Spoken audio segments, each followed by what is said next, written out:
Elton Balogun joins us now with sports news.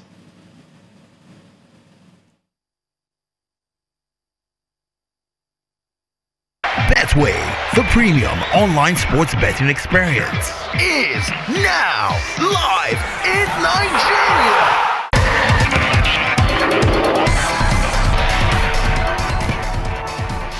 Many thanks, Amarachi. Ghana and Nigeria have both progressed to the next round of qualifiers for the World Cup T20 in Australia in 2 years' time. Ghana finished top of the World 2020 Africa Qualifier A standings after they beat hosts Nigeria by 4 wickets in Lagos at the weekend.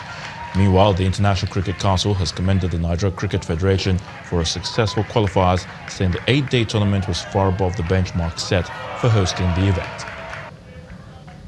In football, Liverpool manager Jurgen Klopp has urged the club's fans to show respect to Champions League semi-final opponents AS Roma when they arrive at Anfield. Klopp said he wanted to see the same passion and noise from the Liverpool fans inside the ground, but better behaviour on the streets outside. The German also praised Roma, saying he was impressed with the depth of their squad and their run to the semis. Meanwhile, AS Roma held their final training session at their training grounds earlier today before heading off for the Champions League semi-final against English Premier League club Liverpool.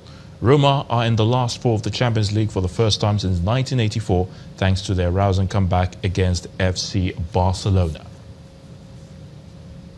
After winning his record-extending 11th Monte Carlo title, world number 1 Rafa Nadal is eager to have a similar record at the Barcelona Open.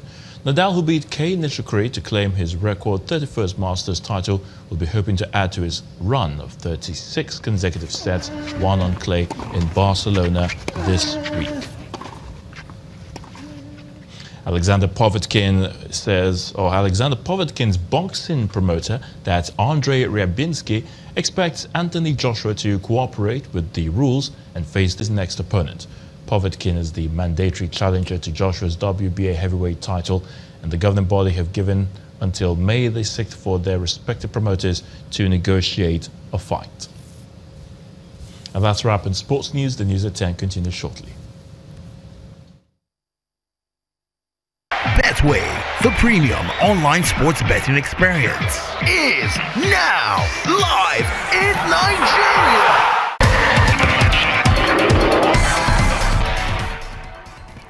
Two South African women, Makoma Lekaleka and Liz McDade, who both successfully challenged a secret multi-billion-dollar nuclear deal, have won the Goldman Environmental Prize. Both led a 5-year court battle against the South African government's plans to build nuclear plants in Russia.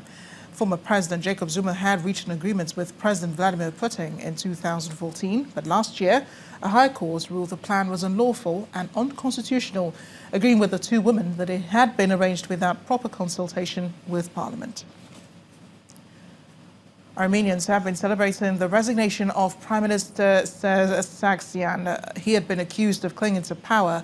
His resignation, announced in a statement, came soon after opposition leader Nikol Pashinyan was released from detention. Pashinyan had been arrested on Sunday after he called for Mrs. Sargsyan's resignation during the televised talks. Pashinyan congratulated the people on their victory following the resignation.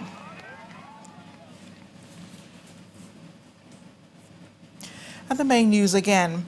The federal government today confirmed the purchase of military equipment with part of the $1 billion drawn from the excess crude account in anticipation of the National Assembly's approval. Also today, police laid siege to the home of the senator representing Kogi West, Dino Melaye, shortly after he was prevented from traveling out of the country by the Nigeria Immigration Service. And there was jubilation in the streets of the Armenian capital, Yerevan, today, after days of protests forced Prime Minister Sargsyan to resign. That's News at 10 tonight. Thank you for watching. I am Amarachi Ubani. Good night.